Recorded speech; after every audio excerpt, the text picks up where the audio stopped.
This was a decision for the people of South Carolina to make regarding that flag. My position has been very clear on this from the beginning, and that is if someone is flying that flag, especially on official grounds as a symbol of white supremacy and racism, then it should come down. And the people of South Carolina have worked together and decided what that flag means to them, and they've made their decision. My concern is we should not be going to monuments, memorials, battlefield sites, cemeteries, and starting to cleanse these historically significant sites of the presence of the flag or any other symbol that is offensive merely because it's offensive. We have to learn about our history in all of its fullness, including the things that are hurtful. But flying a flag, what difference does it make that it's in a relic room? If this flag is insulting to some people, every time they walk into the Capitol or past the Capitol or past the State House, that they're insulted by it. So why, I don't understand what's wrong with moving it. It's still going to be displayed. It's still going to be part of history. You can still teach the history. Well, look again. The people of South Carolina have made a bipartisan decision regarding that flag. The question now is what happens next. So, for example, we now have a controversy over people privately placing their own little small Confederate flags that they've purchased at national cemeteries where Confederate soldiers are buried. That's the kind of thing where we're beginning to talk about. We're talking about censoring history at that point and trying to.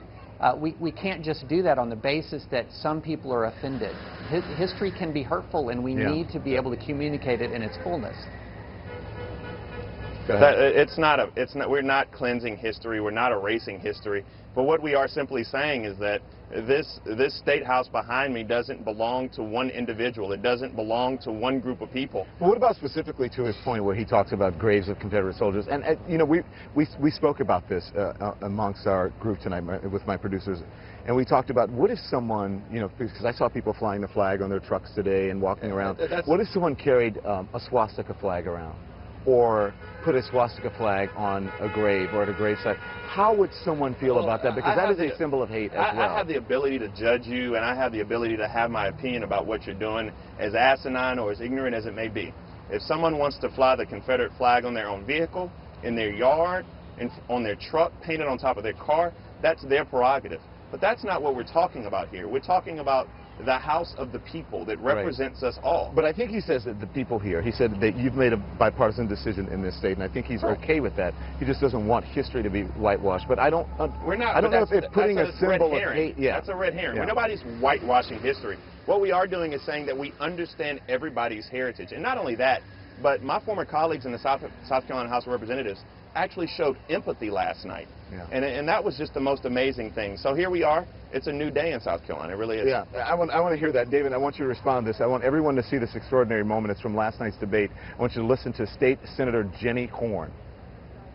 I cannot believe that we do not have the heart in this body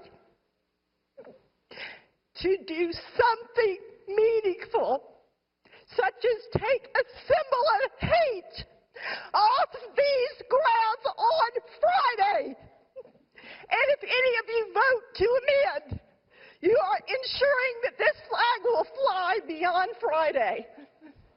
And for the widow of Senator Pinckney and his 2 young daughters, that would be adding insult to injury. And I will not be a part of it. And I misspoke. It's State Representative Jenny Horn. What do you make of that, David? She's speaking from the heart. She says, this offends the people I love, my friends. I mean, there's no question. That's a powerful statement that she's made, and I believe the vote was, what, 94-20, something like that? So that was a bipartisan vote. The debate, honestly, is moving on from that flag. I think that flag was going to come down, and that became very, very clear very soon after that horrible, evil shooting. That flag was going to come down. The debate is not ending with that flag. There's still a Confederate monument there that is larger even than that flag. There are monuments and memorials. There are battlefields, which are open-air museums these vast open-air museums of the war where flags have come down. Why? Because we're saying they're innately, inherently offensive. Well, they're also a part of our history. There are reasons why you display the flags and the artifacts of history.